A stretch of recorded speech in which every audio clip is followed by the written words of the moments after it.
At the Michael Jordan Flight School basketball camp, 15-year-old Maya Chen did something no kid had ever dared to do. While other campers begged for autographs, Maya looked the basketball legend straight in the eye and made a bold declaration that left the entire gym speechless. "Mr. Jordan," she said, her voice shaking but determined, "I can outshoot you."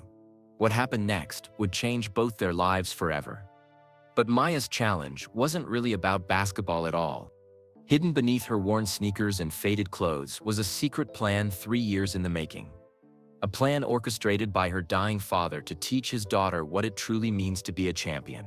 This is the story of how one girl's impossible challenge revealed the greatest lesson about legacy, sacrifice, and the power of lifting others up. Sometimes the boldest confrontations lead to the most beautiful discoveries.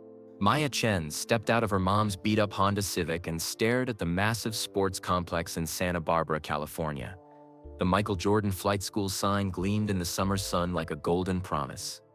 Her hands shook as she clutched the worn basketball that once belonged to her dad. "You sure about this, Mija?" her mother Sarah asked through the rolled-down window.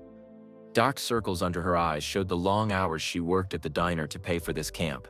Maya nodded, though her stomach felt like it was full of butterflies doing backflips. "Dad always said champions face their fears." Sarah's eyes filled with tears she tried to hide. "He'd be so proud of you." Around them, fancy cars dropped off kids with expensive gear bags and brand new shoes. Maya looked down at her faded sneakers and the old shorts her dad had bought her 3 years ago. They still fit, but barely. A boy about her age laughed as he got out of a Tesla. "Look at that old car," he whispered to his friend. "Some people don't belong here." Maya's face burned with embarrassment, but she remembered her father's words, "Champions aren't made by what they have. They're made by what they give." She hugged her mom goodbye and walked toward the registration table. Her heart pounded so loud she was sure everyone could hear it. The check-in lady smiled. "Name? Maya Chen." Yes. The scholarship student.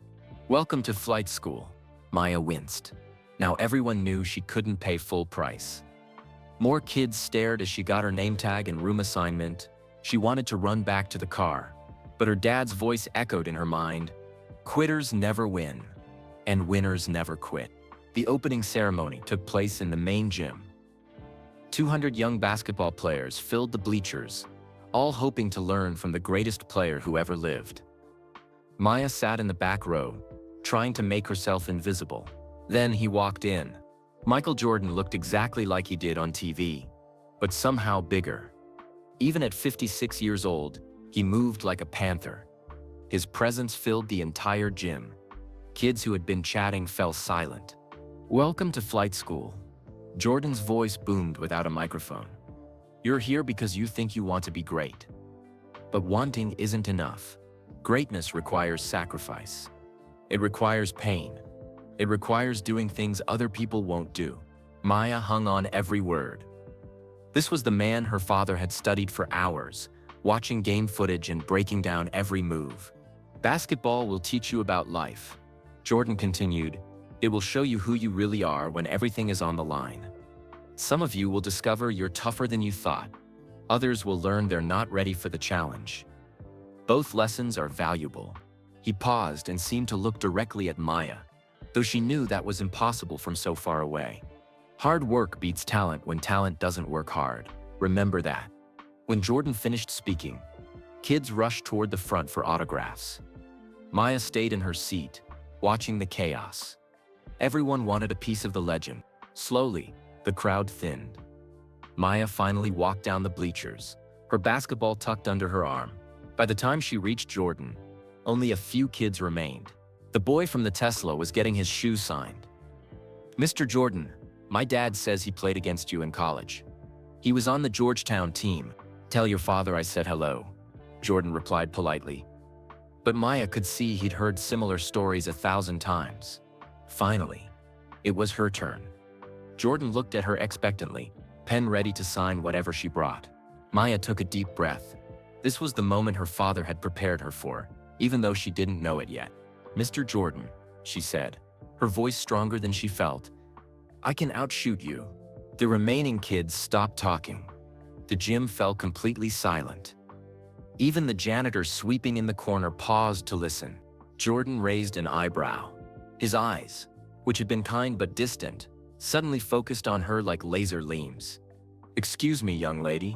Maya's mouth felt dry as desert sand, but she forced herself to continue. "I said I can outshoot you. Free throws, three-pointers anywhere on the court." The boy from the Tesla snickered. "Yeah, right. This should be good." Jordan held up a hand, silencing him. He studied Maya for what felt like forever. She could see him taking in her worn clothes, her nervous posture, the way she held her father's old basketball like it was made of gold. "What's your name, kid?" "Maya Chen." Her voice cracked slightly. "My dad taught me everything about basketball before he died. He said you were the greatest player who ever lived. But he also said every champion needs to be challenged." Something shifted in Jordan's expression. The competitive fire that had driven him to 6 championships flickered behind his eyes. "Your dad sounds like a smart man," he said quietly. "What else did he teach you?" "That basketball isn't about being the biggest or strongest. It's about having the biggest heart and the strongest will to win." Jordan nodded slowly. Around them, the other kids watched like they were seeing something historic happen. "You know what, Maya Chen?" Jordan said. And for the first time since she'd arrived, Maya felt like she truly belonged in this gym. "I like your confidence. Most kids your age ask for autographs or pictures. You come in here talking about challenging me." Maya felt a surge of pride, but also terror. What if she couldn't back up her words? "Tell you what," Jordan continued, bouncing her father's basketball once on the polished floor. The sound echoed through the gym like a gunshot. "Tomorrow morning, 6 a.m., before camp officially starts, just you, me, and this basket right here." He pointed to the hoop where legends had practiced for decades. "We'll see what you're really made of, Maya Chen. But I'm warning you, I don't go easy on anyone, even 15-year-old girls who remind me of myself at that age." Maya's heart hammered against her ribs. "I'll be here." "Good." Jordan handed back her basketball, but his fingers lingered on it for a moment. "This ball has seen some games, hasn't it? It was my dad's. He taught me to shoot with it every day after school." Jordan's expression softened. "Then tomorrow morning we'll see if his lesson stuck. 6 a.m. sharp. Don't be late." As Maya walked toward her dorm room, she heard the Tesla boy whisper to his friend, "That girl is crazy. Jordan's gonna destroy her."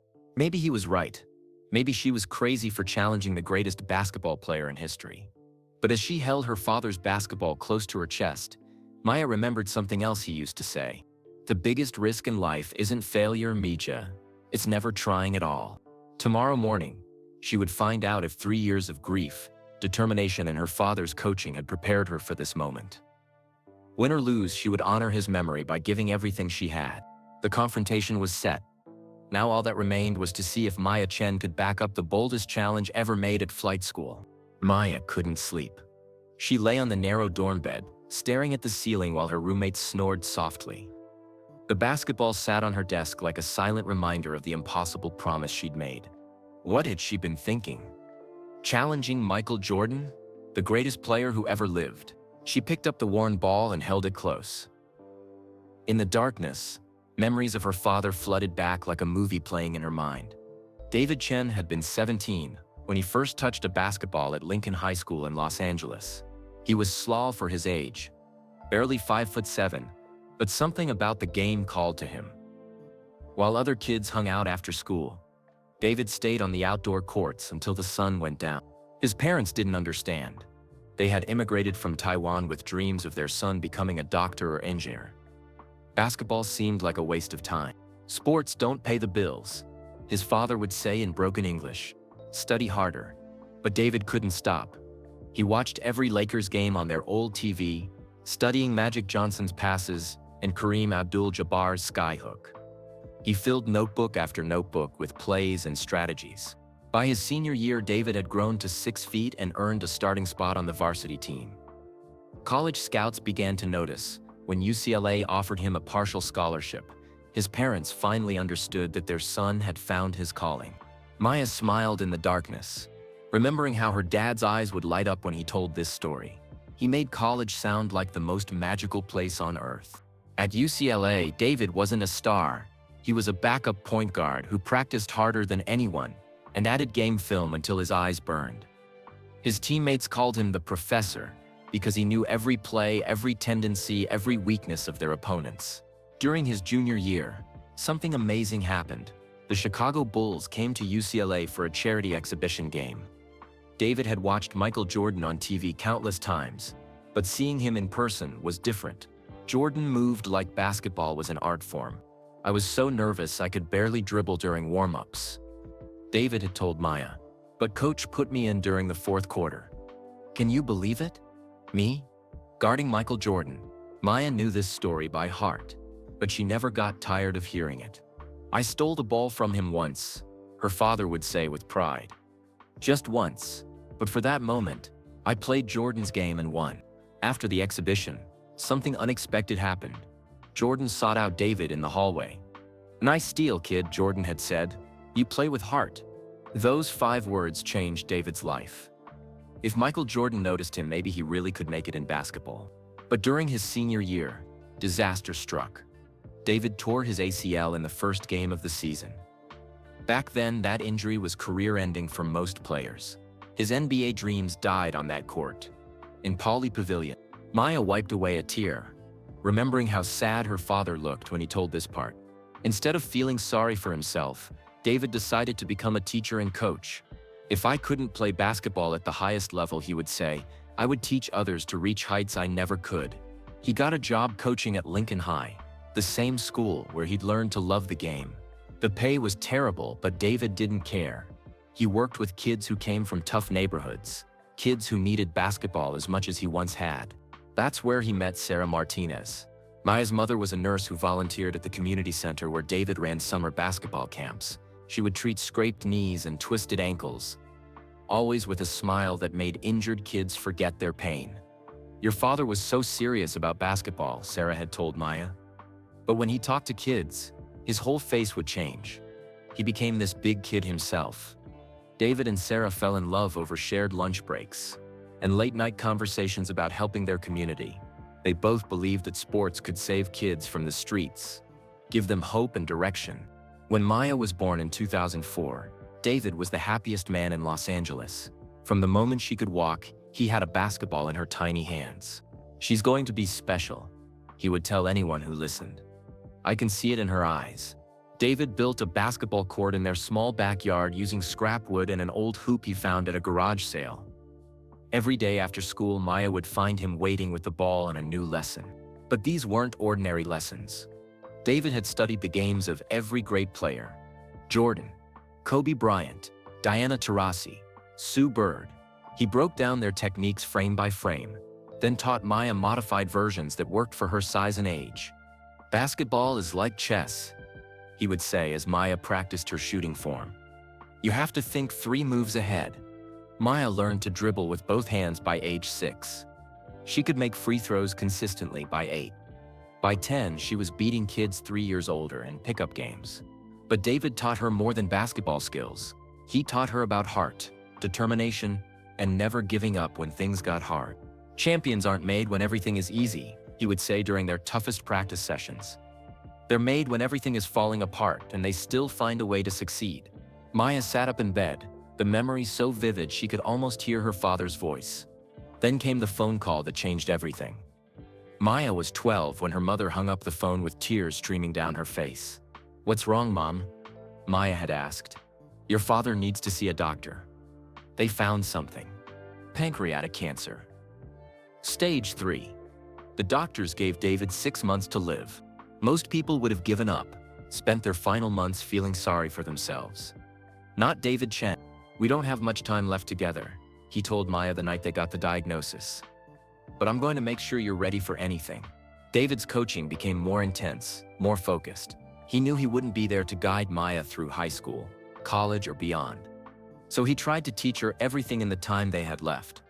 They practiced in rain, snow, and blazing heat. When David became too weak to demonstrate moves, he sat in a wheelchair courtside calling out instructions and encouragement. "Faster on that crossover. Keep your head up. Feel the game. Don't just play it." During his final weeks, David gave Maya a leather journal filled with basketball wisdom, training schedules, and life advice. When I'm gone, he whispered from his hospital bed, this book will be your coach. But more than that, it will remind you of how much I believe in you. David died on a Tuesday in March, 3 years ago. Maya was 15 and felt like her world had ended. But before he died, he made her promise something that seemed impossible at the time. Someday you'll meet Michael Jordan, David had said, his voice barely a whisper. When you do, don't ask for his autograph. Challenge him. Show him what we've been working for. Maya had thought her father was hallucinating from the medication. Meet Michael Jordan? That only happened in dreams. Now lying in a dorm room at Jordan's basketball camp, Maya realized her father had known something she didn't. He had planned this moment, prepared her for this opportunity. She opened his journal to the last page, the one she'd been too scared to read until now. Hidden in his shaky handwriting were these words. Maya, if you're reading this, it means you've met Michael Jordan and learned about our plan. I'm not disappointed in you, no matter what happened. I'm proud of you for having the courage to challenge greatness. But remember, the real challenge isn't proving you're good enough for basketball. It's proving basketball is good enough for you. Use this gift to lift others. That's what champions really do. Love always, Dad. Maya clutched the journal to her chest and whispered, I won't let you down, Dad. Tomorrow, I'll show Jordan what you taught me. Outside her window, the California sky began to lighten. In 2 hours, she would face the greatest basketball player in history. The confrontation was about to begin. Maya's alarm buzzed at 5:30 a.m., but she was already awake. She had been staring at the ceiling for the past hour. Her stomach twisted in knots. Today was the day she would either prove herself or embarrass herself in front of the greatest basketball player who ever lived. She slipped quietly out of bed, careful not to wake her roommate Jessica, a girl from Connecticut whose parents owned 3 luxury cars. Jessica had spent the evening talking about her private basketball trainer and the college scouts who already wanted to recruit her. Maya put on her practice clothes, the same faded shorts and worn sneakers from yesterday. She grabbed her father's basketball and her water bottle, then tiptoed out of the dorm. The morning air was cool and crisp. Birds chirped in the trees around the sports complex, and the sun painted the sky soft pink and orange. Maya had always loved early mornings. Her father used to say, champions are made while everyone else is sleeping. She arrived at the main gym at 5:45 a.m., 15 minutes early, just like her dad had taught her. If you're on time, you're late, he always said. If you're early, you're on time. The gym was locked, but security let her in when she explained she had permission from Michael Jordan. Walking into the empty arena felt like entering a cathedral. The polished floor gleamed under the bright lights, and the baskets stood like silent sentinels waiting for action. Maya began her warm-up routine, the same one her father had drilled into her since she was 8 years old. 50 jumping jacks to get her blood flowing, dynamic stretching to loosen her muscles. Then she started shooting, beginning close to the basket and gradually moving farther away. The familiar rhythm calmed her nerves. Dribble, square up, shoot, follow through. The ball swished through the net with a satisfying sound that echoed through the empty gym. This was her sanctuary, her safe place where nothing else mattered except the ball and the basket. At exactly 6:00 a.m., she heard footsteps echoing across the court. Maya turned to see Michael Jordan walking toward her, wearing simple black workout clothes and carrying a leather basketball that looked like it had seen 1,000 games. He moved with the same confident stride she'd seen in old game footage. But up close, she noticed things the cameras never showed. Small scars on his hands from years of aggressive play. Laugh lines around his eyes that made him seem more human and less like a legend. Jordan stopped about 10 feet away and watched Maya practice for several minutes without saying a word. She could feel his eyes studying her form, her footwork, the way she caught and released the ball. It was like being examined by a master artist. "You've got good form," he finally said, his voice carrying easily across the court. "Who taught you to shoot like that?" Maya caught her father's basketball and turned to face him. "My dad, David Chen. He coached at Lincoln High School in Los Angeles before." Her voice caught in her throat. "Before what?" Jordan's tone was gentle, encouraging. "Before he got sick and died 3 years ago." Jordan nodded slowly, and something in his expression softened. "I'm sorry for your loss, Maya. Losing a parent is one of the hardest things anyone can go through, especially when you're young. Maya felt tears threatening to form and blinked them away.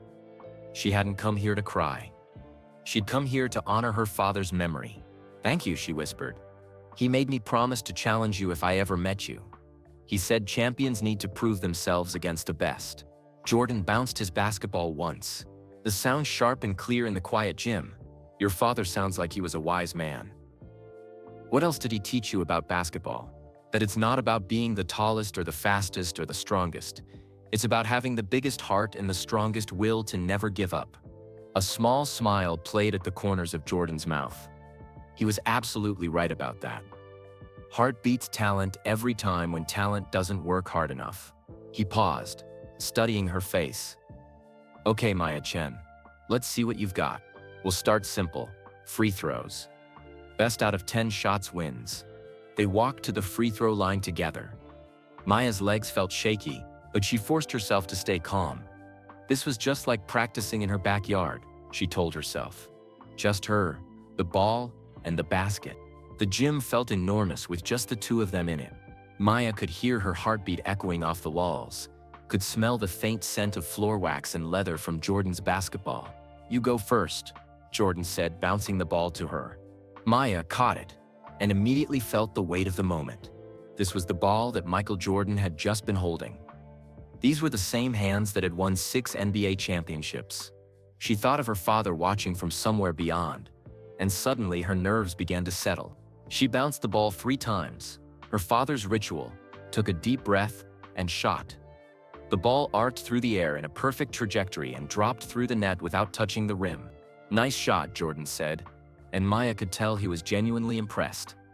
"Clean follow-through, good rotation. Your father taught you well." Maya made her next 3 shots in a row, each one feeling more natural than the last. On her 5th shot, she rushed slightly, and the ball clanged off the back iron. "Stay patient," Jordan called out. "Let the shot come to you." She nodded and refocused. Made the 6th, 7th, and 8th shots. Missed the 9th, when she overthought her mechanics. Made the 10th with confidence. 8 out of 10. Not bad. But would it be enough? Jordan stepped to the line with the casual confidence of someone who had made thousands of clutch free throws in pressure situations. His first shot was perfect. Smooth, effortless. Automatic, so was his second. And his third. Maya watched in amazement as Jordan made his first 7 shots without any visible effort. His form was flawless. His concentration complete. This was why he was considered the greatest. On his 8th shot, Jordan did something unexpected. He glanced at Maya and winked, then shot the ball with his eyes closed. It still went in perfectly. "Show off," Maya muttered under her breath, and Jordan laughed. "Sorry, couldn't resist. Old habits."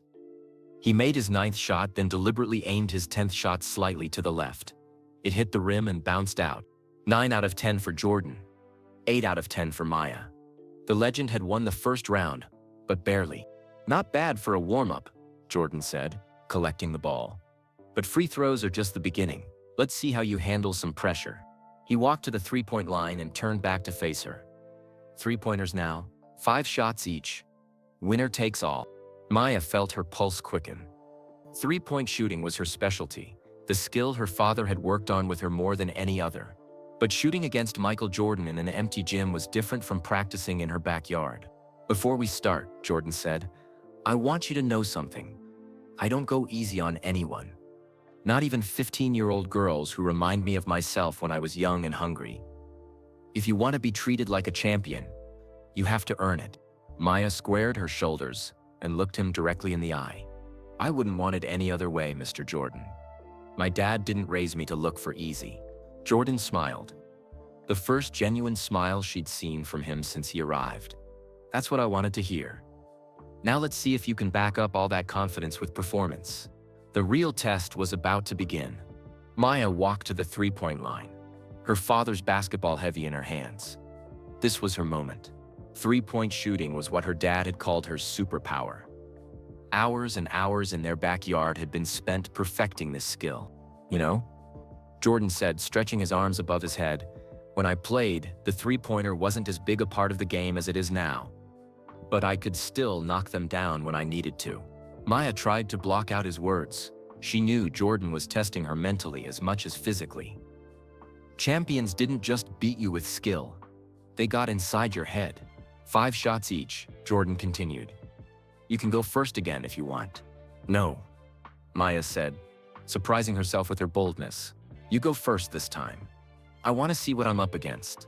Jordan raised an eyebrow, clearly impressed by her confidence. Fair enough. But remember, you asked for this. He dribbled to the corner 3-point spot, the same place where he'd hit countless clutch shots during his career. Maya watched his pre-shot routine, 2 dribbles, deep breath, perfect shooting form. Swish. Pure net. Jordan moved to the wing, repeated his routine. Another perfect shot. That's 2, he called out calmly as if he were shooting baskets in his own driveway. His 3rd shot came from the top of the key. Maya held her breath as the ball arced through the air. It hit the back rim softly and dropped through. 3 for 3. Your father ever tell you about the 1991 finals? Jordan asked as he walked to his 4th spot, Game 2 against the Lakers. I hit 6 3-pointers in the first half. They called it the shrug game because I couldn't believe I was making everything. He shot without seeming to aim. Another swish. 4 for 4. Maya's stomach tightened. This was Michael Jordan in his element, even at 56 years old. His muscle memory was perfect. His confidence unshakable. For his final shot, Jordan walked to the same spot where Maya had been practicing when he arrived. He looked at her and said, "This one's for your father. I hope he's watching." The ball left his hands in a perfect arc. Maya could tell immediately it was going in. 5 for 5. Perfect. Your turn, Jordan said, tossing her the ball. No pressure. Maya caught the ball and tried to steady her breathing. 5 perfect shots from a legend. How could she possibly match that? But then she heard her father's voice in her memory. Pressure is what you make it, Mia. Champions turn pressure into fuel. She walked to her first spot, the left corner. This was where she'd made thousands of shots in practice. She visualized the ball going through the net, just like her dad had taught her. Dribble, breathe, shoot, swish. Nice shot, Jordan said genuinely. 1 down, 4 to go. Maya moved to the left wing. The second shot felt good leaving her hands, but it hit the front rim and bounced out. That's okay, Jordan called out. Stay confident. Trust your stroke. Maya was surprised by his encouragement. She'd expected him to try to get in her head, but instead he was coaching her. Her 3rd shot from the top of the key was perfect. 2 for 3. Good recovery, Jordan said. Mental toughness. I like that. Maya's 4th shot came from the right wing. She took her time, went through her routine, and knocked it down. 3 for 4. As she walked to her final spot, the right corner, Maya felt the weight of the moment. If she made this shot, she'd go 4 for 5 against Michael Jordan. If she missed, she'd be 3 for 5. Good, but not great. Before you shoot, Jordan said, let me tell you something. I've been watching you for the past hour. You've got something special. It's not just your shooting form or your basketball IQ. It's your heart. Your father raised a champion. Maya felt tears welling up, but blinked them away. Thank you, Mr. Jordan. That means everything to me. Now make this shot and show me what the Chen family is made of. Maya squared up to the basket. The gym fell completely silent except for the sound of her heartbeat. She thought of her father, probably watching from heaven, believing in her just like he always had. She shot the ball with perfect form. It arced high, spinning beautifully, and dropped through the net without touching the rim. 4 for 5, she shouted, pumping her fist in the air. Jordan clapped slowly. Outstanding. 4 for 5 against me is something you can tell your grandchildren about. But Maya wasn't satisfied yet. What's next? Jordan laughed. What's next? Most kids would be happy beating me in free throws and matching me in 3-pointers. You want more? My dad always said, if you're not getting better, you're getting worse. I want to keep testing myself. Jordan studied her for a long moment. All right then, let's see how you handle defense. 1-on-1, first to score 5 baskets wins. I'll go easy on you since you're half my size. Maya shook her head firmly. No going easy. If I'm gonna earn your respect, I need to face the real Michael Jordan. You sure about that? I'm still pretty competitive even at my age. I'm sure. Jordan's expression changed. The friendly teacher disappeared, replaced by the fierce competitor who had terrorized NBA players for 15 years. "All right, Maya Chen. But don't say I didn't warn you." They squared off at the top of the key. Jordan had the ball first. Despite being retired for over 15 years, his movements were still smooth and dangerous. He tried to back Maya down, using his size and strength advantage. But Maya had learned from playing against older, bigger kids in her neighborhood. She used her quickness and low center of gravity to stay in front of him. When Jordan spun to his right for a fadeaway jumper, Maya got a hand up and forced him to adjust his shot. It clanged off the rim. "Good defense," Jordan admitted. "Your ball." Maya had never felt more alive. She was playing one-on-one with Michael Jordan and holding her own. She drove to her right, used a crossover dribble her father had taught her, and scored a layup. 1-0, she announced. Jordan's competitive fire was fully lit now. On his next possession, he used a series of jab steps and pump fakes that would have fooled most NBA players. But Maya had studied Jordan's moves on video with her father. She recognized the setup and stole the ball cleanly. "That's what I'm talking about," Jordan shouted, genuinely excited. "You've been studying game film, haven't you?" Maya drove for another score. 2-0. The game continued for 20 intense minutes. Jordan used every trick in his arsenal. Post moves, fadeaways, step-back jumpers. Maya countered with speed, smart positioning, and the kind of basketball IQ that couldn't be taught. By the time they finished, both players were breathing heavily. Jordan had won 5-4, but barely. Maya's last shot, a fadeaway jumper from the elbow that her father had spent months perfecting with her, had nearly tied the game. "You," Jordan said between breaths, "are something special, Maya Chen. I haven't had to work that hard in years." Maya felt like she was floating.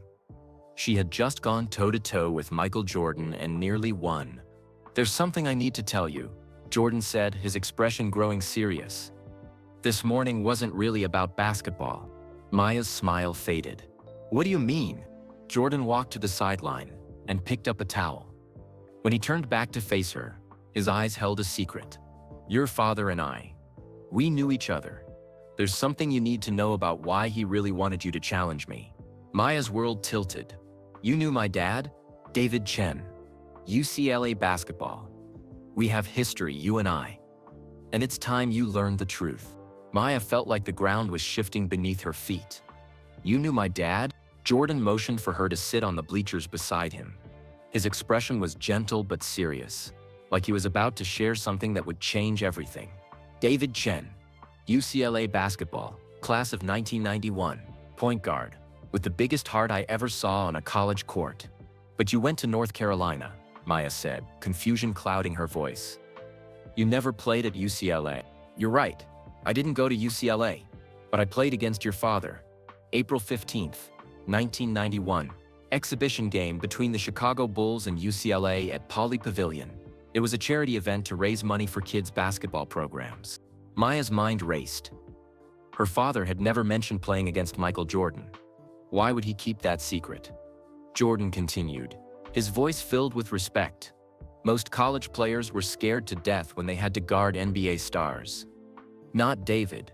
Coach put him in during the fourth quarter, and he came at me like he belonged on the same court." "What happened?" Maya whispered. "He guarded me for 3 possessions.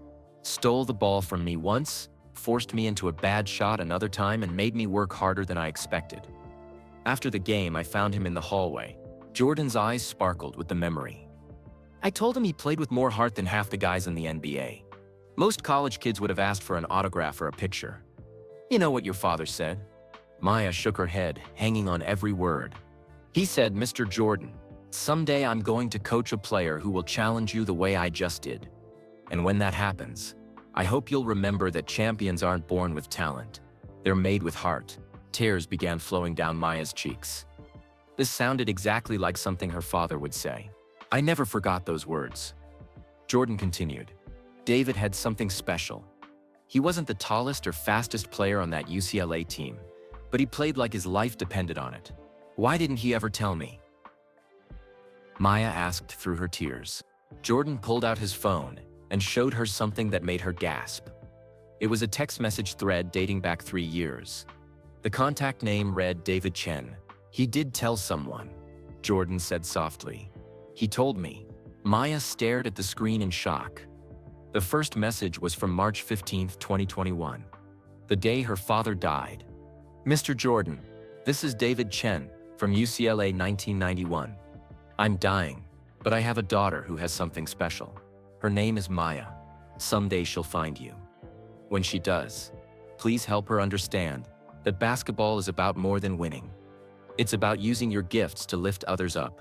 Please don't tell her about this message until she's ready. Dave." Maya couldn't breathe. "He planned this?" "Keep reading," Jordan said gently.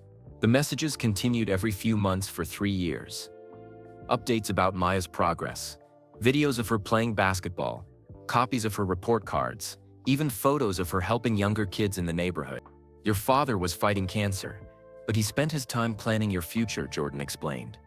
"He knew he wouldn't be there to guide you through high school and college, so he created a support system." Maya scrolled through message after message.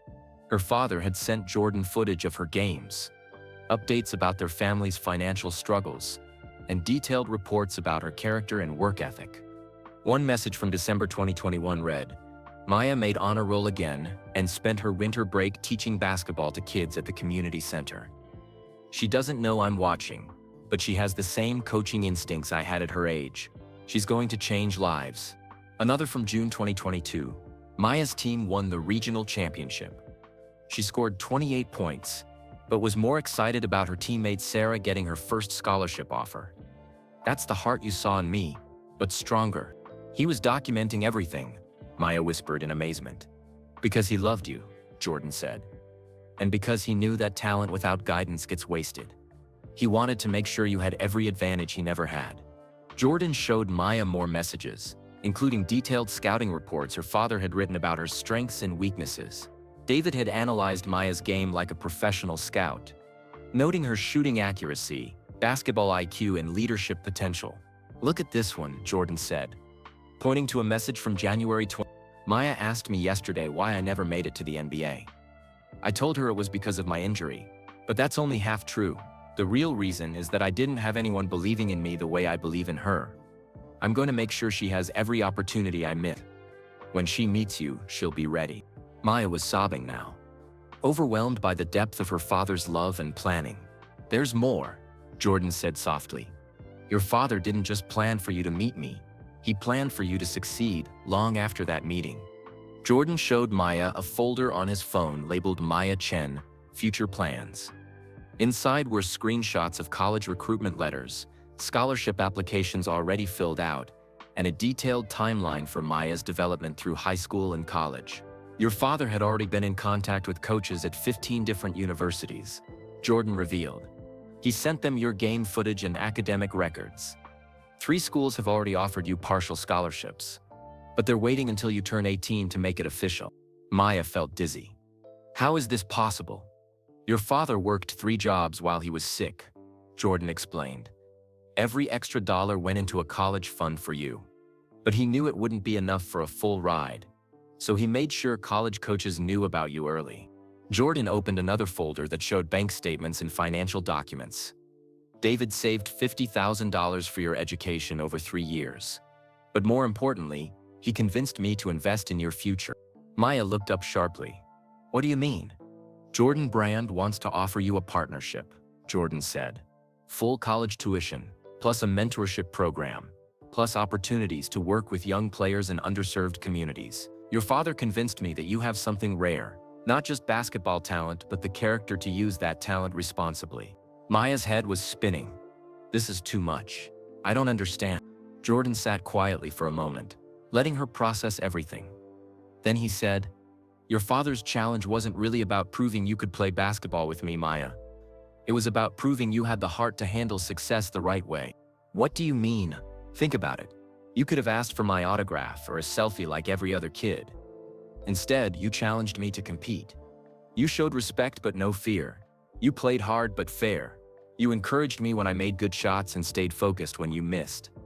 That's character you can't teach." Maya wiped her eyes and tried to understand the magnitude of what her father had done. But there's one condition to everything, Jordan continued.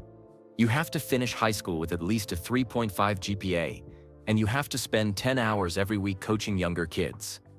Your father was very specific about that. Maya thought about all the kids in her neighborhood who loved basketball but couldn't afford camps or proper coaching. She thought about her mother working double shifts at the diner. She thought about her father's journal filled with dreams for her future. Why coaching, she asked. Jordan smiled. Because your father knew that the best way to master something is to teach it. And because he believed that true champions don't just win for themselves, they lift others up along the way. Maya stood up from the bleachers and walked to center court. Everything looked different now. This wasn't just a gym where she'd challenged a legend. This was the place where her father's 3-year plan had finally come together. I accept, she said without hesitation. Jordan joined her at center court. I myself, I thought you might. But Maya, this is where the real work begins. Everything up until now was just preparation. What do you mean? Jordan's expression grew serious. Now you have to prove you can handle success without losing yourself. That's the hardest challenge any athlete faces. Maya nodded, understanding the weight of what lay ahead. Her father had given her an incredible gift, but gifts came with responsibilities. There's one more thing, Jordan said. Tomorrow, you start working with the younger kids at this camp. Consider it your first test. Maya barely slept that night. Her mind raced with everything Jordan had revealed about her father's secret plan. By morning, she felt like she was living in a completely different world than the one she'd woken up in yesterday. At breakfast, her roommate Jessica noticed her red eyes. You look terrible. Late night party? Something like that, Maya said, picking at her scrambled eggs. How could she explain that her entire life had just been turned upside down in the most beautiful way possible? Other campers chatted excitedly about the day's schedule. Scrimmages with older players, skill sessions with college coaches, and a special guest speaker from the WNBA. Maya barely heard any of it. Her mind was focused on the task Jordan had given her. At 9 a.m. sharp, Maya reported to Gym B, where the youngest campers, kids aged 8 to 12, were gathering for their morning session. Jordan was already there, clipboard in hand, watching as 24 excited children bounced basketballs and chattered loudly. Listen up, everyone, Jordan called out, his voice carrying easily over the noise. I want you to meet someone special. This is Maya Chen, and she's going to be working with you this week. 24 pairs of eyes turned to stare at Maya. Some looked curious, others seemed unimpressed. One boy in the back rolled his eyes and whispered something to his friend that made them both laugh. Maya, Jordan continued, why don't you tell them a little about yourself? Maya's mouth went dry. Yesterday, she'd been confident enough to challenge Michael Jordan to a shooting contest. Today, facing a group of kids half her size, she felt nervous all over again. Hi everyone, she began, her voice barely above a whisper. I'm 15 and I love basketball more than anything in the world. So what? Called out a girl with pigtails. We all love basketball. That's why we're here. Maya felt her cheeks burn. Well, my dad taught me to play before he died, and my dad's alive, interrupted a boy wearing expensive Nike shoes. And he's way better than your dead dad probably was. The gym fell silent. Several kids gasped. Maya felt like she'd been punched in the stomach. But before she could respond, a small voice spoke up from the front row. That's mean, Tyler. My dad's dead too, and it's not funny. Maya looked down to see a skinny boy with thick glasses and worn sneakers. He couldn't have been more than 10 years old, but his eyes held a sadness that looked much older. What's your name? Maya asked gently, kneeling down to his eye level. Marcus Williams. I'm from Oakland. My grandma brought me here because she says basketball might keep me off the streets like my brother. Maya's heart clenched. This boy reminded her so much of herself, using basketball as an escape from difficult realities. Well, Marcus, it's nice to meet you. And you're right, making fun of people who lost their parents isn't okay. She stood up and addressed the group with new confidence. My father died of cancer 3 years ago. Before he died, he taught me that basketball isn't just about putting the ball in the basket. It's about learning to work hard, never give up, and help other people become better. Tyler, the boy who had made the cruel comment, crossed his arms. That's stupid. Basketball is about winning. My private trainer says everything else is just feel-good nonsense. Maya looked at Jordan, who nodded encouragingly but stayed silent. This was her test, and she had to handle it herself. "Okay, Tyler," Maya said calmly. "Let's see how good you are. One-on-one, first to score 3 baskets. If you win, you can tell everyone here that my dad's teachings are stupid. If I win, you listen to what I have to say." Tyler's eyes lit up with overconfidence. "You're on. This'll be easy." The other kids formed a circle around the half-court as Maya and Tyler squared off. Jordan watched from the sideline, taking notes in a small notebook. Tyler was clearly skilled. His dribbling was smooth and his shooting form was textbook perfect. But as they played, Maya noticed something her father had taught her to look for. Tyler played only for himself. He never encouraged teammates, celebrated others' success, or showed any joy in the game itself. Maya won the first basket by stealing the ball when Tyler tried to show off with an unnecessary behind-the-back dribble. She won the second by using patience and smart positioning to force Tyler into a bad shot. For the third basket, she did something unexpected. When Tyler fell down while trying to guard her, Maya stopped and helped him up before taking her shot. "Why did you do that?" Tyler asked, genuinely confused. "You could have scored while I was on the ground." "Because," Maya said, making her final basket, "basketball is better when everyone plays their best. Beating you while you were down wouldn't prove anything." The other kids clapped and cheered. Even Tyler looked thoughtful instead of angry. "Now," Maya said to the group, "who wants to learn some of the skills my dad taught me?" For the next hour, Maya worked with the kids on basic fundamentals. She was amazed to discover that teaching basketball was different from playing it. She had to think about every movement, every technique, and find ways to explain things that had become automatic for her. Marcus struggled with dribbling, so Maya showed him how to practice with a tennis ball first. A girl named Sophia had trouble with her shooting form, so Maya gently adjusted her hand position and follow-through. Tyler, surprisingly, asked for help with his defensive stance. "Why are you helping me?" Marcus asked during a water break. "I'm not very good." Maya knelt down beside him. "My dad told me something once. He said the best players aren't always the ones who start out talented. They're the ones who never give up and always try to get better." "Did your dad really teach you everything?" Sophia asked. "He taught me the important stuff," Maya replied. "Like how to practice when you don't feel like it, how to stay calm under pressure, and how to be a good teammate even when things aren't going your way. Can you teach us those things too?" Marcus asked hopefully. Maya felt a warm feeling spread through her chest. "That's exactly what we're gonna do." Jordan approached during the final minutes of the session. "How's it going, Coach Chen?" The kids giggled at hearing Maya called Coach, but she realized the title felt right. "It's harder than I thought," Maya admitted, "but also better than I expected." "Teaching always is," Jordan said. "Your father knew you'd be good at this." As the session ended and kids gathered their gear, Tyler approached Maya hesitantly. "I'm sorry about what I said about your dad," he said quietly. "That was really mean."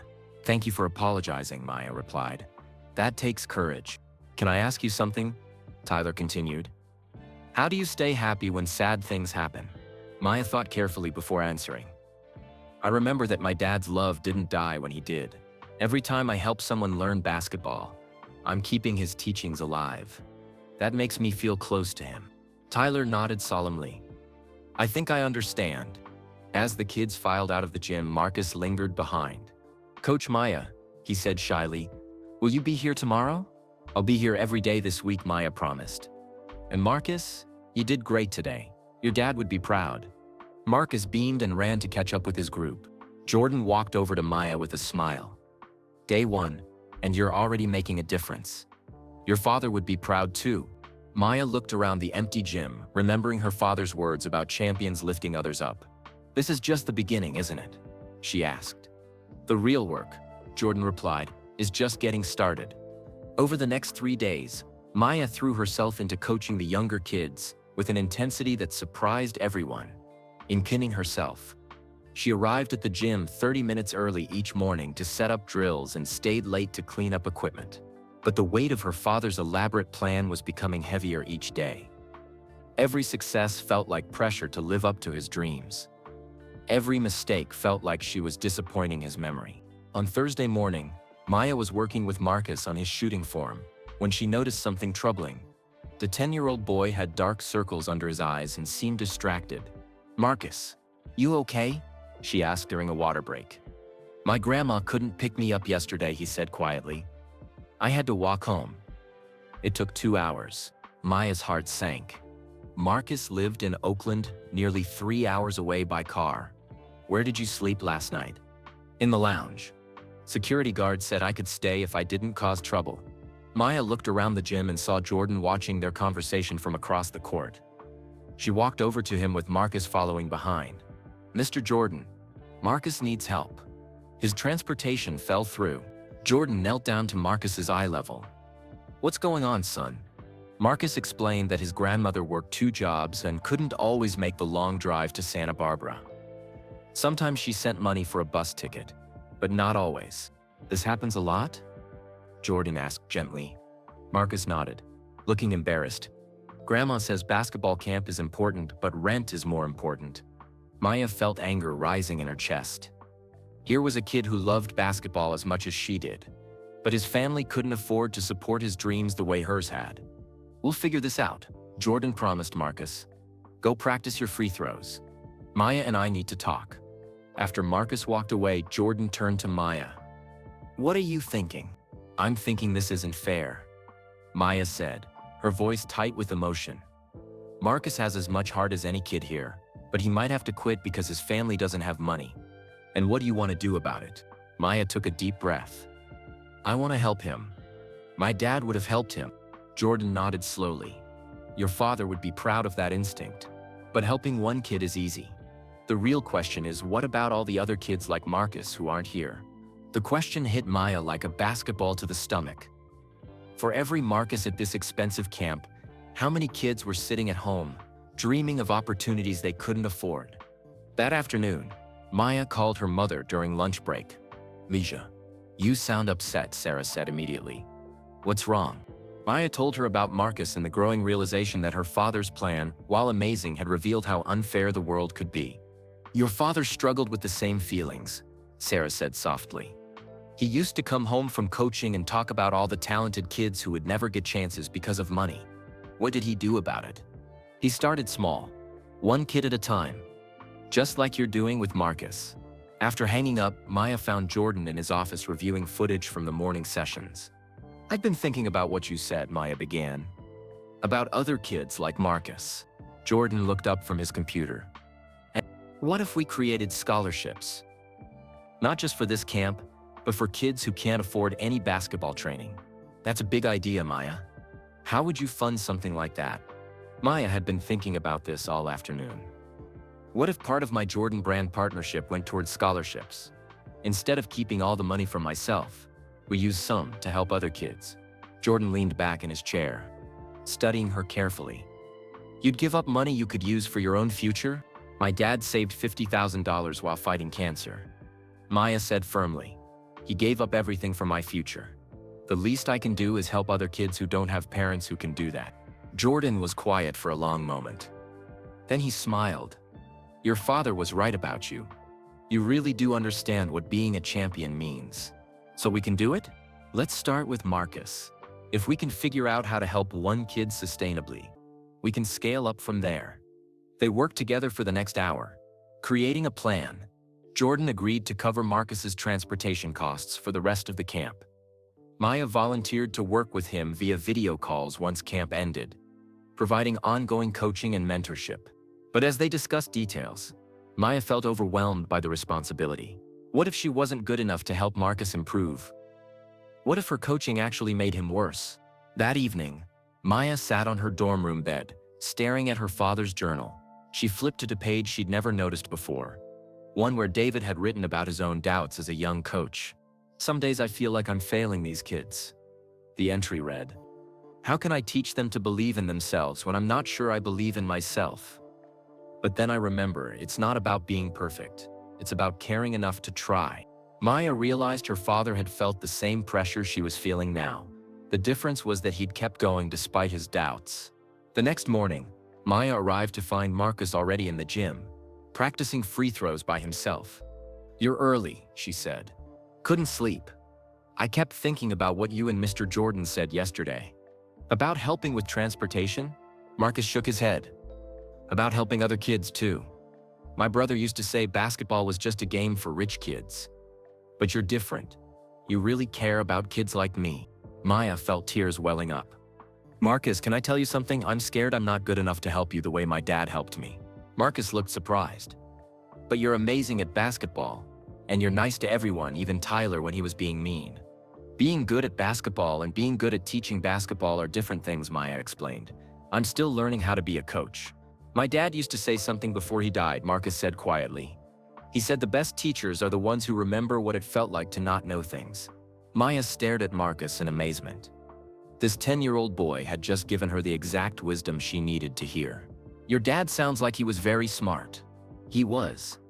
He said caring about people matters more than being perfect.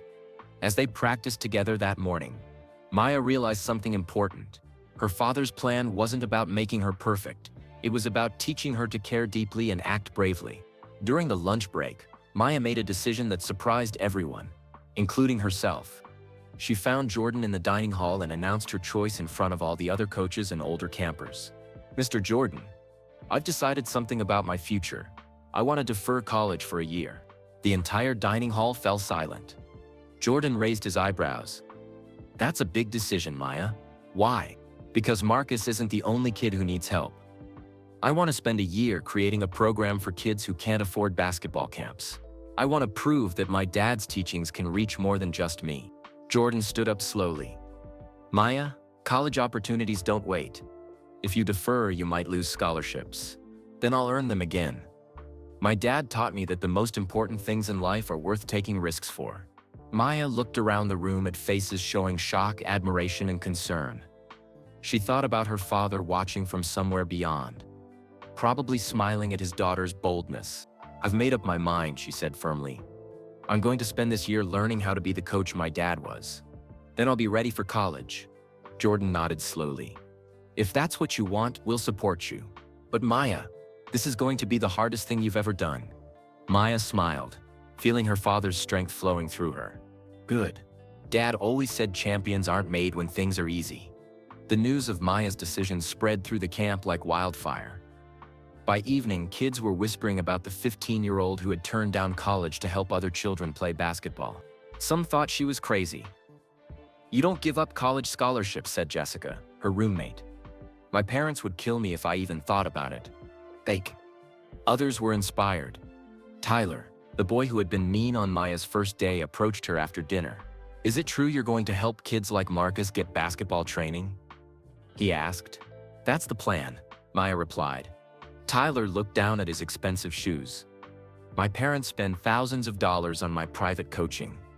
I never thought about kids who couldn't afford any coaching at all. Now you know, Maya said gently. The question is, what are you going to do about it? That night, Maya called her mother to explain her decision. Sarah was quiet for a long time after Maya finished talking. Mija, are you sure about this? Your father worked so hard to get you these college opportunities. Mom, I think this is exactly what Dad wanted. He didn't just want me to succeed. He wanted me to help others succeed too. Sarah sighed. You sound just like him when he decided to coach at Lincoln High instead of taking that assistant job at USC. Stubborn and determined to help everyone.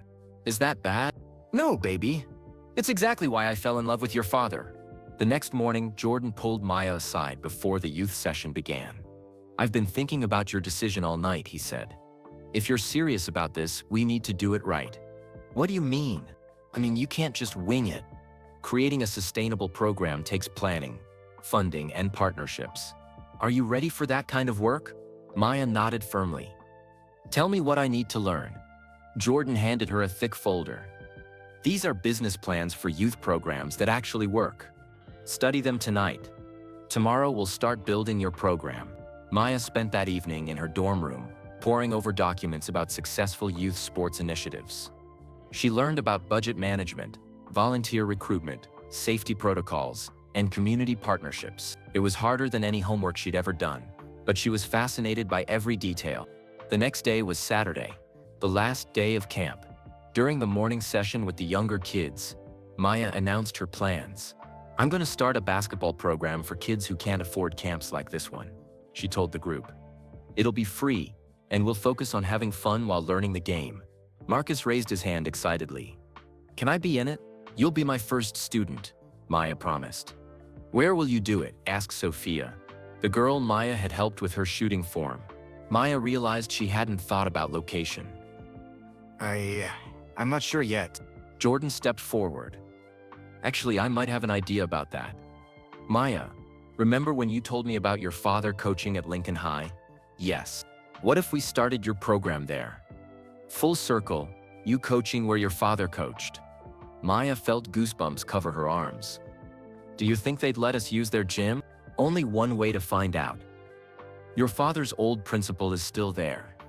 I gave him a call yesterday. Maya stared at Jordan in amazement. You already called? Principal Rodriguez remembers your father fondly. He said Lincoln High would be honored to host David's Dream. David's Dream? Jordan smiled. That's what we're calling your program.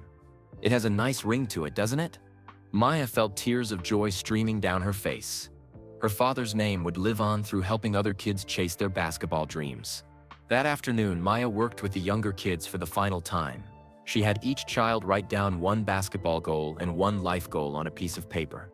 Marcus wrote, "Make 8 out of 10 free throws, and make my grandma proud." Sophia wrote, "Learn to dribble with my left hand, and go to college like my sister." Tyler surprised everyone by writing, "Help other kids learn basketball and be a better friend." These goals are going to help me design our program, Maya explained. Basketball skills are important, but life skills matter even more. During the camp's closing ceremony, Jordan called Maya to the front of the main gym. All 200 campers and their families filled the bleachers. "This young lady taught me something this week," Jordan announced, his voice echoing through the arena. "She reminded me that true champions don't just win for themselves, they create opportunities for others to win too." He turned to Maya. "Would you like to tell everyone about David's dream?" Maya's knees shook as she faced the crowd. But she thought of her father and found her voice. "My dad always said basketball can change lives. Not because of the game itself, but because of what the game teaches us. Hard work, teamwork, never giving up when things get tough." She paused, looking at Marcus and the other younger kids in the front row. David's dream is going to give kids a chance to learn those lessons, even if their families can't afford expensive camps. "We're going to meet twice a week at Lincoln High School in Los Angeles. It's going to be free, and it's going to be fun." The applause was thunderous.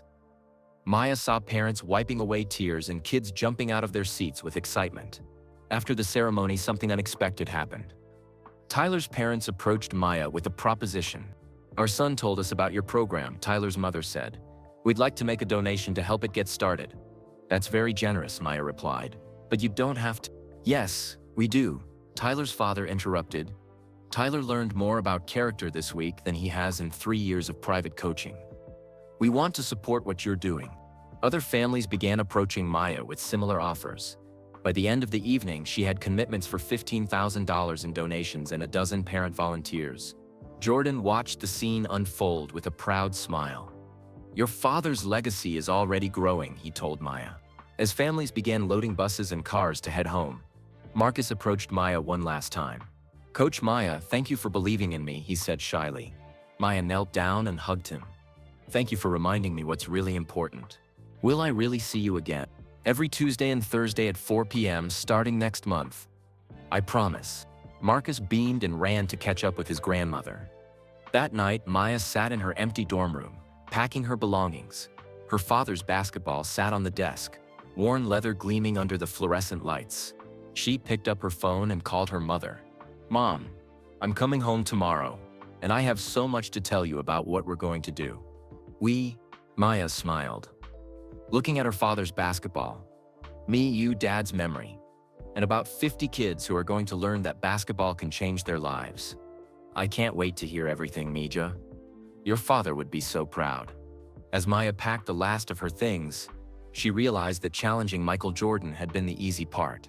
The real challenge, living up to her father's example of using basketball to transform communities, was just beginning.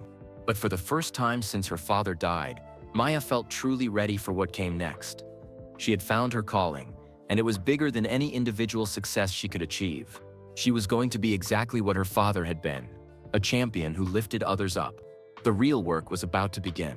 3 weeks after returning home to Los Angeles, Maya was deep into planning David's dream, when her phone rang with news that would test everything she believed about her decision. Maya Chen? The voice was confident and professional. This is Coach Jano Ariema from the University of Connecticut women's basketball team. Maya nearly dropped her phone.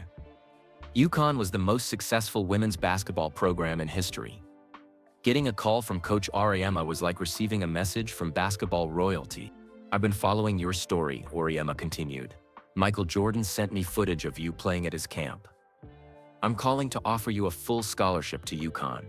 But there's a catch. Maya's heart pounded. What kind of catch? We need your answer in 48 hours. We have one scholarship left for this year. And if you don't take it, we have to offer it to someone else. No exceptions. Maya felt the world spinning around her. UConn was every female basketball player's dream school.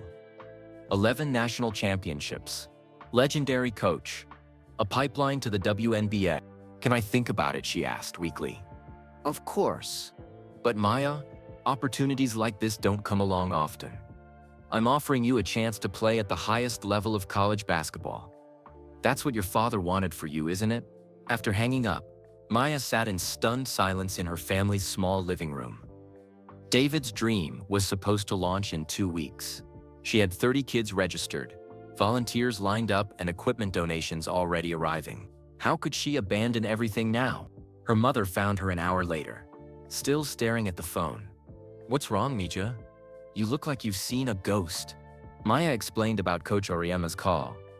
Sarah sat down heavily on the couch beside her daughter. UConn, Sarah whispered. Your father used to watch their games and dream about you playing there someday. But what about David's dream? What about Marcus and all the other kids? Sarah was quiet for a long time. Your father died wanting you to have every opportunity he never had. College basketball at UConn, that's the biggest opportunity there is.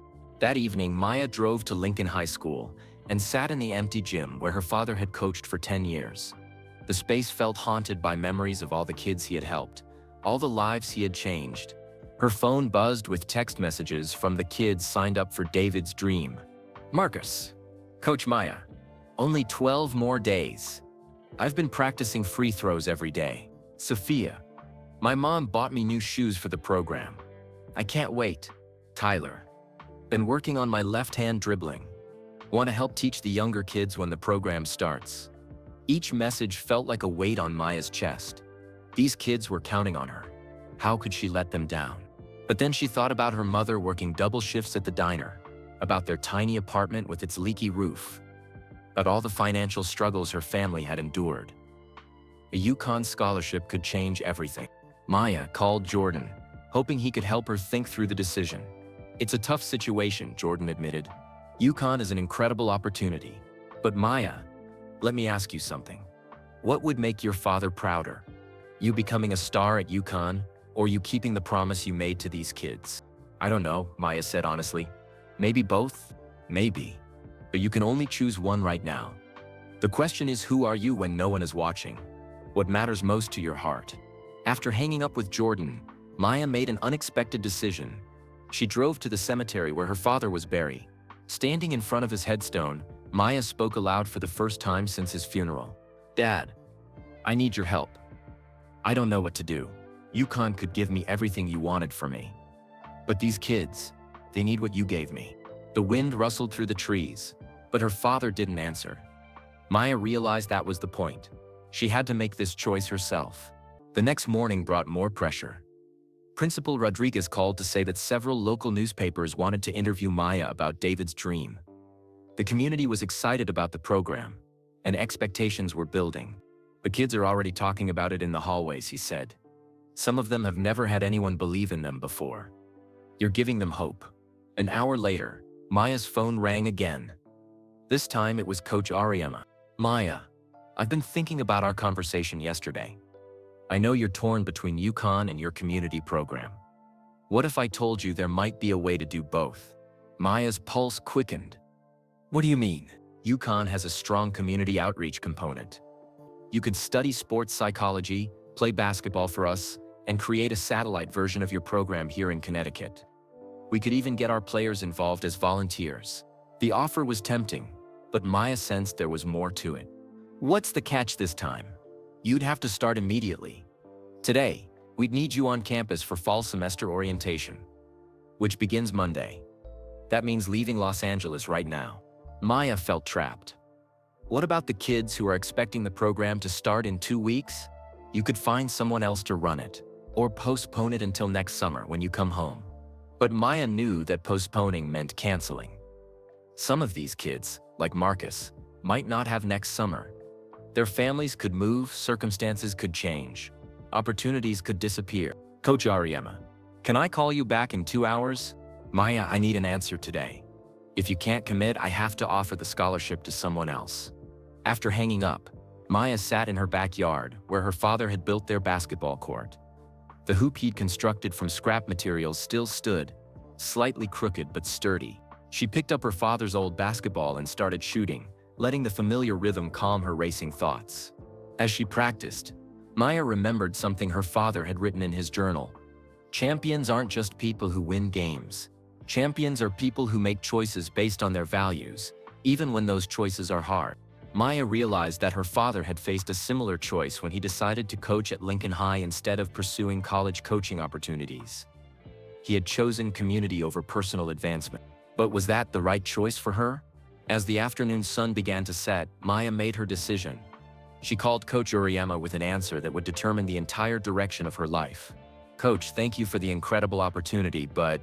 Coach, thank you for the incredible opportunity, but I need to honor my commitment to the kids here first. There was silence on the other end of the phone. Maya held her breath, wondering if she had just made the biggest mistake of her life. Maya, Coach Ariema finally said, that's exactly the answer I was hoping to hear. What do you mean?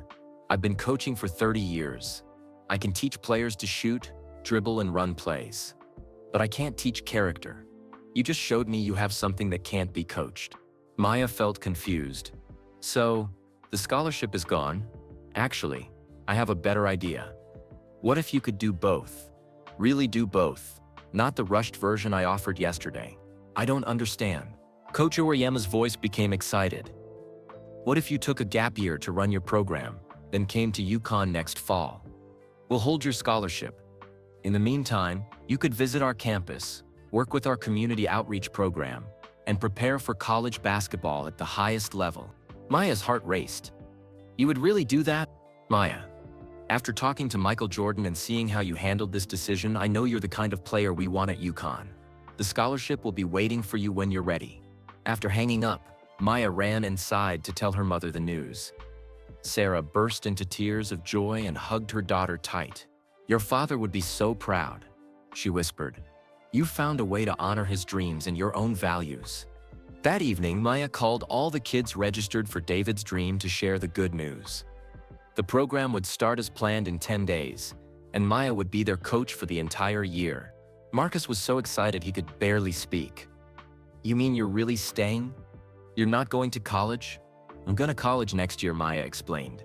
But this year belongs to you and all the other kids in our program. Over the next week, Maya threw herself into final preparations. Jordan flew to Los Angeles to help with the program launch, bringing equipment donations and volunteers from his foundation. The night before the first session, Maya couldn't sleep. She walked out to her father's basketball court and found her mother sitting on the old wooden bench David had built. Nervous? Sarah asked. Terrified, Maya admitted. What if I'm not as good a coach as Dad was? Your father was nervous before his first day of coaching too, Sarah said. He came home and told me he was sure he'd disappoint everyone. What did you tell him? The same thing I'm telling you. You don't have to be perfect. You just have to care. Maya sat beside her mother on the bench. Mom, are you okay with me taking this gap year? I know money is tight. Sarah smiled. The Jordan Brand partnership is helping with that. But more importantly, watching you discover your purpose has been worth more than any amount of money. The next day, Maya arrived at Lincoln High School. An hour before the first David's Dream session, Principal Rodriguez met her at the gym entrance. Your father coached in this same gym for 10 years, he said as they walked onto the court. He'd be amazed to see his daughter carrying on his work. At 4:30 p.m. sharp, kids began arriving. Marcus was first, carrying a worn basketball and wearing the biggest smile Maya had ever seen. Sophia came next, her new shoes squeaking on the polished floor. Even Tyler showed up, despite living 30 minutes away. "Welcome to David's Dream," Maya announced as 25 kids gathered around center court. "This program is named after my father, who believed that basketball could change lives. Not because of the game itself, but because of what basketball teaches us." She looked around at the faces staring up at her, kids from different neighborhoods, different backgrounds, but all united by their love of the game. "My dad used to say that champions aren't just people who win games. Champions are people who help others become the best versions of themselves. That's what we're going to do here." Maya divided the kids into groups based on skill level, not age.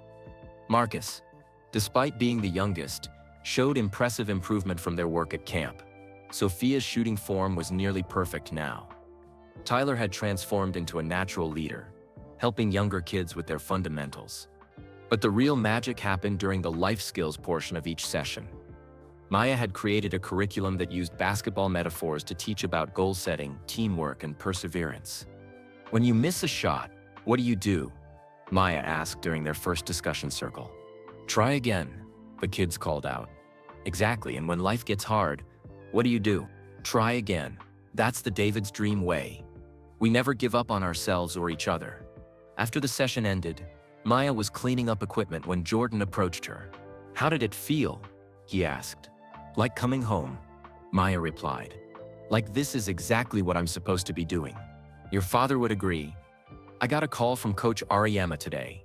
She wanted to make sure you were still planning to come to UConn next year." Maya nodded. "I am. This year is teaching me so much about leadership and working with kids. I think it'll make me a better college player. And a better person," Jordan added. "Maya, there's something else I wanted to tell you. The Jordan brand partnership is expanding.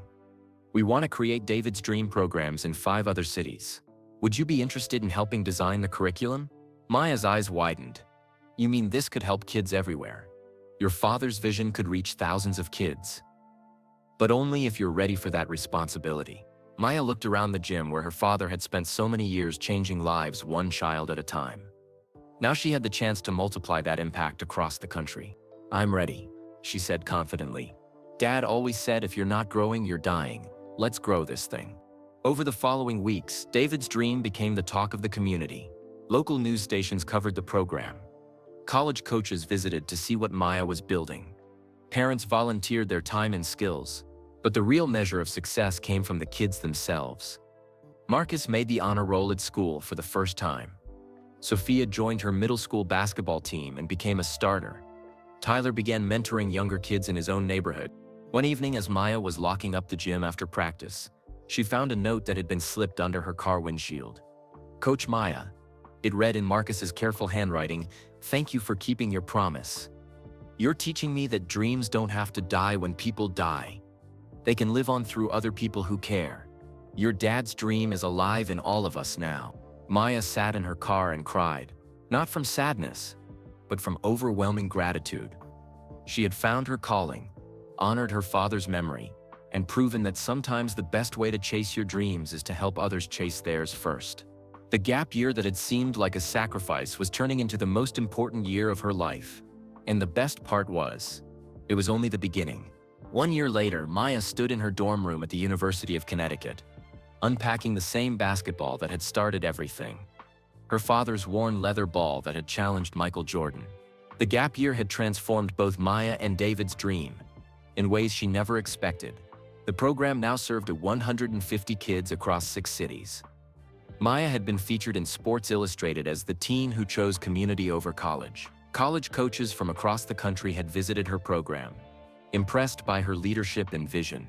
But now came the real test. Balancing her expanded responsibilities with being a freshman on the most successful women's basketball team in history.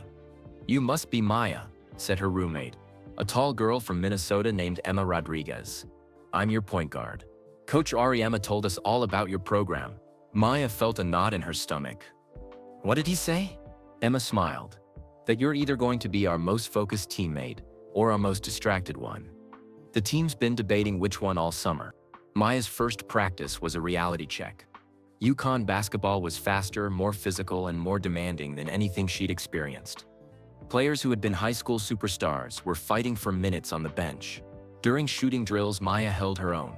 Her year of constant coaching had actually improved her fundamentals.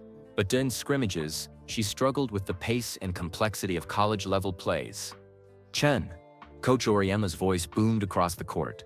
"Where's your head? You're running plays like you're still coaching 8-year-olds." After practice, Maya called Jordan from her dorm room, feeling overwhelmed. "I don't know if I can do this," she admitted.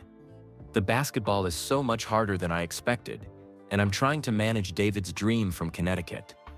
The kids in LA keep texting me for help with their homework and personal problems." Jordan's voice was patient but firm. "Maya, remember what you learned during your gap year. You can't help everyone if you don't take care of yourself first. But these kids depend on me, and they'll depend on you for years to come. But only if you're successful enough to sustain the program long term. That means excelling at UConn." Maya knew Jordan was right. But letting go felt like abandoning her father's mission. The next week brought a crisis that tested everything. Marcus, now 11 and in 6th grade, called Maya crying. "Coach Maya, my grandma's in the hospital. They might make me move to a foster home. I don't want to leave the program." Maya's heart broke. She wanted to fly to Los Angeles immediately, but she had a game against Stanford in 2 days. Her first chance to earn playing time. Instead, Maya did something that surprised everyone, including herself. She organized her UConn teammates to help. "Listen up," she told the team after practice. "I need your help with something important." Maya explained Marcus's situation.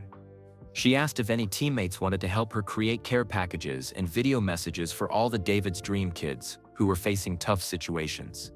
Emma Rodriguez was the first to volunteer. "My little brother is the same age as Marcus. I'd love to help." Senior captain Sarah Johnson joined in. "My family went through something similar when I was young. Maybe I could share my story with him." Within hours, Maya had organized a support network that combined her UConn teammates with David's Dream volunteers in Los Angeles. They created a video call system where college players could mentor individual kids, providing academic help and emotional support. Coach Oriema watched this unfold with interest. During their next one-on-one meeting, he addressed it directly. "Maya, I've been coaching for 30 years. I've seen players struggle with balancing basketball and other commitments. Usually I tell them to choose one or the other." Maya's stomach dropped. "Are you saying I have to quit the program?" "Actually, I'm saying the opposite. What you've created here is making our team stronger. Players who learn to care about others become better teammates." Emma Rodriguez has improved her leadership since she started mentoring Marcus. Sarah Johnson is more focused because she has a purpose beyond basketball. Maya felt relief flooding through her. "So you're okay with the program?" "I'm more than okay with it. I want to make it official. UConn is going to partner with David's Dream. Our players will get community service credits for mentoring your kids. It's a win-win." The partnership transformed both programs. UConn players brought energy and expertise to David's Dream, while the kids brought perspective and joy to the college team. Game footage showed UConn players celebrating each other's successes more enthusiastically, playing with more heart and connection. Maya's basketball improved dramatically too. The leadership skills she developed coaching kids translated perfectly to being a floor general on the court. She learned to read defenses the way she read the emotional needs of her mentees. By mid-season, Maya was starting at point guard for UConn. During a game against Tennessee, she scored 18 points and had 12 assists. But what made headlines was what happened after the game. "This victory belongs to all the kids in David's Dream who remind us why we play," Maya told reporters. "Basketball is just a game until you use it to change lives." The quote went viral. ESPN featured a segment on Maya's program. College players from other schools began asking how they could start similar initiatives. But the real validation came during spring break, when Maya returned to Los Angeles for the first time since starting college. The original David's Dream program had grown to serve 200 kids. Marcus was not only still in the program, but had become a peer mentor for younger children. "Coach Maya," he shouted when he saw her, running across the gym at Lincoln High for a hug. I missed you so much. I missed you too, Marcus. How's your grandma? She's better. And guess what? I made honor roll again. Sarah from your team helped me with my math homework every week. Maya felt tears of joy. The program was working exactly as her father had envisioned. Basketball bringing people together across distances and differences. That evening, Maya visited her father's grave for the first time since leaving for college. Dad, I think I finally understand what you were trying to teach me, she said aloud. It's not about choosing between personal success and helping others. It's about finding ways to do both that make each one stronger. A gentle breeze rustled the trees and Maya felt her father's approval. During her sophomore year, Maya led UConn to the national championship game. She was named tournament MVP, but her acceptance speech focused entirely on thanking the kids from David's Dream who had taught her about resilience and heart. By her junior year, David's Dream operated in 15 cities and had helped over 500 kids. Maya had been accepted to law school and sports management graduate programs, but she had bigger plans. The night before her senior season began, Maya received a phone call that would change everything once again. Maya, this is Adam Silver, commissioner of the WNBA. I've been following your story and your program. I have a proposition that I think you'll find interesting. Maya sat down, knowing that whatever came next would determine the rest of her life. What kind of proposition, she asked. We want to make David's Dream the official youth development program of the WNBA. Every team, every city. Your father's vision could reach thousands of kids nationwide. Maya's hands shook as she held the phone. Her father's dream was about to become bigger than either of them had ever imagined. But accepting would mean making another life-changing decision about her future. Maya stared at her phone long after Commissioner Silver hung up. The WNBA wanted to make David's Dream their official youth development program, reaching every team in every city. It was beyond anything she had ever imagined possible. But there was a catch. There always was. The position would require you to move to New York and work full-time for the league, Silver had explained. You'd oversee program development, training, and implementation across all 12 WNBA markets. It's a huge opportunity, but it would mean stepping away from playing basketball professionally. Maya had dreamed of playing in the WNBA since she was 10 years old. She was projected to be a first-round draft pick after her senior season at UConn.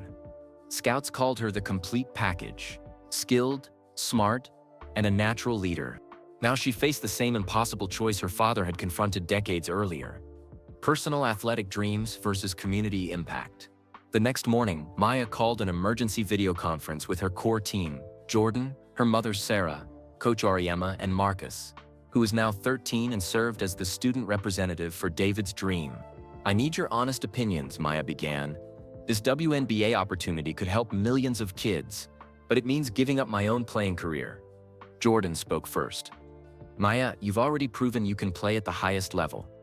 The question is, what legacy do you want to leave? Individual accolades or systemic change? Coach Ariema disagreed. Maya, you're 21 years old. You could play in the WNBA for 10 years, then transition to program development. Why rush into giving up your playing dreams? Sarah's voice was gentle but firm. Misha, your father would want you to follow your heart, not feel obligated to choose what seems most noble. But it was Marcus who asked the question that cut straight to the core. Coach Maya, what would help more kids like me? Watching you play on TV, or having you create programs in their neighborhoods?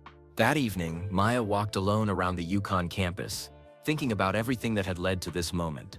She found herself at the outdoor basketball court where she often practiced when she needed to clear her head. As she shot around in the darkness, illuminated only by the old court lights, Maya remembered something her father had written in his journal. The biggest decisions in life aren't between good and bad options. They're between good and great ones. Trust your heart to know the difference. Maya's phone buzzed with a text from Tyler, now 16 and running his own mentorship program for younger kids. Coach Maya, saw the news about the WNBA offer.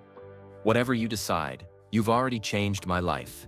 You taught me that being a champion means lifting others up.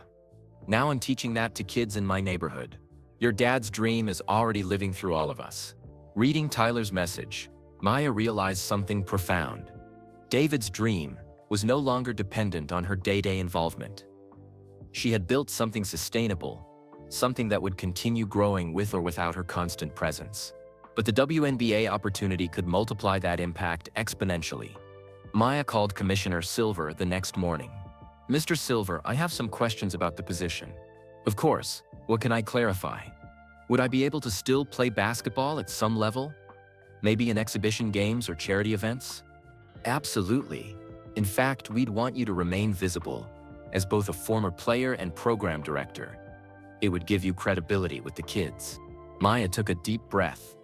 "And would current and former WNBA players be involved in coaching the programs?" "That's exactly what we envision. Every team would adopt local David's Dream programs. Players would serve as mentors and coaches during the off-season." Maya felt excitement building. This wasn't just about expanding her program. It was about creating a new model for how professional sports could impact communities. "I have one more question.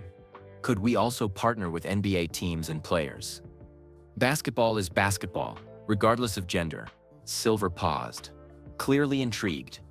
"You're thinking bigger than just the WNBA?" "I'm thinking about every kid who needs what my father gave me.